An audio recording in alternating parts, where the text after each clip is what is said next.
मरोइना cancer है अनाबसीदी मतलब Covid की टाइप ने ngasi jangal ka virus lo ngasi jangal ka huren ai expose ho laina na te ba anab na te ko sidi akoi ki khong ni na ko ki mafam amade hekta cancer establish to bi ai ro ibn mara mata the backdrop na mata cancer pan gum che na I hai ko now no budi cancer pan jira na cancer pan gum che na ke no mi sing se cancer na he hai ba ta na wi ki ne ko but cancer ai ba anab se ta sing na ga di अखोइना नाथाइरगा एता कैंसरदगी नाथाइगा chain गाबि सुंगा यारोइबा वांगामी बदई चिंगना मांग फमी cancer कीरा चलगदी cancer ना compulsory cancer सिना अखोइदा खुदुम चलकनेबो और cancer से अखोइना कीदता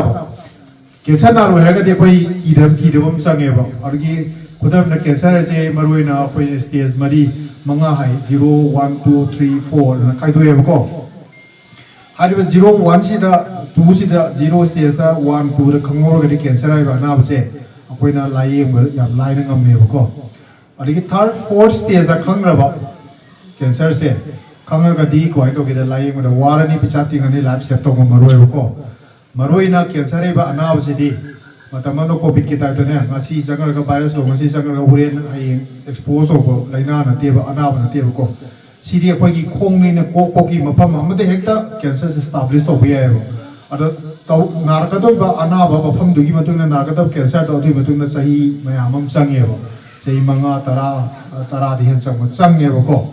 अदुना cancer है बा अनाब से कोइ तो गेदा अपोइना मरुइना साइलेंट किलर ना हाइको खंगे मम जो खंबा ना मयाम हाइनि से तसेना कइनोदि अपोइ ngasi अपोइना अपोइ हॉस्पिटल दा कार्किनोस की हॉस्पिटल दा लाइंग बा लाइबो पेशेंट जिंजे ngasi अर्ली स्टेज दा खंबा मी याव दे परसेंटेज याम लो हाइबनिको मैक्सिमम लाइव पेशेंट सिंह मरोइना ngasi थर्ड फोर्थ स्टेज दा खंमा तने मरोइना और ngasi अखोइना लाक्चरी से मरोइना अर्ली स्टेज दा कमाई तौदना कैंसर से डिटेक्ट तौनी कमाई खंगोबनी और मागी साइलेंट सिस्टम कमाई तौई अदगी हाइबा मयाम से हिदंग मयाम ता खंगन जनबगी लाक्चबा कनोनेबा कोई टीम नेबको और होरेन साइलेंट सिस्टम की मतंगदी होरेन डॉक्टर एनिबेन लांगनबगी मरम से सोबा मरम मोयबको अतलोम तोना लेबगी PSPR है मने पी दका ओयबको